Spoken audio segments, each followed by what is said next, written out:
गोरखपुर विश्वविद्यालय की स्थापना में भी ब्रह्मलीन महंत दिग्विजय नाथ ही आए आगे। जगाई शिक्षा के अलग, गोरखपुर में यूनिवर्सिटी की मांग हुई, आगे आए ब्रह्मलीन महंत दिग्विजय नाथ। सीएम योगी ने कहा, जब गोरखपुर में यूनिवर्सिटी की मांग हुई, स्वतंत्र भारत में नई सरकार थी, पैसा नहीं था। उस समय की सरकार ने कहा था कि 50 लाख रुपए कैश या प्रॉपर्टी जहां से उपलब्ध होगी वहां हम विश्वविद्यालय बनाएंगे।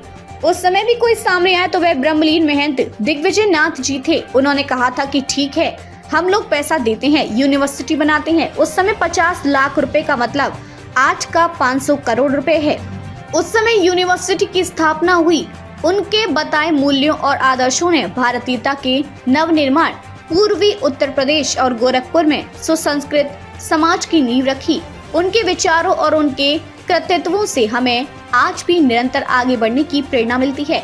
निस्वार्थ संत जब संकल्प लेते तो वही पूर्ण होता ही है। सीएम योगी युग पुरुष ब्रह्मलीन महंत दिग्विजय नाथ जी महाराज की 55वीं तथा राष्ट्रीय संत ब्रह्मलीन महंत अवैधनाथ जी महाराज की 10वीं पुण्यतिथि के उपलक्ष्य में आयोजित साप्ताहिक श्रद्धांजलि समारोह के अंतर्गत शुक्रवार आश्विन कृष्ण तृतीया को महंत दिग्विजय नाथ की पुण्यतिथि पर अपनी भाव व्यक्ति कर रहे थे। उन्होंने कहा कि गोरख पीठ के उनके पूर्ववर्ती दोनों पीठाधीश्वरों युग पुरुष ब्रह्मलीन महंत दिग्विजय नाथ जी महाराज और राष्ट्रीय संत ब्रह्मलीन महंत अवैधनाथ जी महाराज का पूरा जीवन देश और धर्म के लिए समर्पित था। उन्होंने धर्म को केवल उपासना विधि नहीं माना, बल्कि भारतीय मनीषा में धर्म के जिस स्वरूप की बात कही गई उसके अनुरूप जीवन जिया। धर्म के दो हेतु होते हैं, एक सांस्कृतिक उत्कृष्ट और दूसरा निःश्रेयस। दोनों ही संतों ने धर्म के इन दोनों स्वरूपों को लेकर समाज का मार्गदर्शन किया। मुख्यमंत्री योगी आदित्यनाथ ने कहा कि गोरक्षपीठ के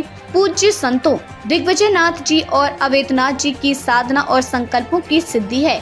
निस्वार्थ संत जब संकल्प लेते हैं तो उसे पूर्ण होना ही है। संत जन के संकल्पों की पूर्णता से सबका हृदय अंतकरण के प्रफुल्लित होता है। आज रामलला के विराजमान होने के साथ पूरी अयोध्या जगमगा रही है। गोरक्षपीठाधीश्वर एवं मुख्यमंत्री योगी आदित्यनाथ ने कहा कि गोरक्षपीठ को साधना स्थल बनाकर सनातन धर्म के परिपूर्ण स्वरूप के अनुरूप आचरण करने वाले युग पुरुष ब्रह्मलीन महंत दिग्विजय नाथ जी महाराज आजीवन भारतीयता के मूल्यों और आदर्शों के लिए लड़ते रहे।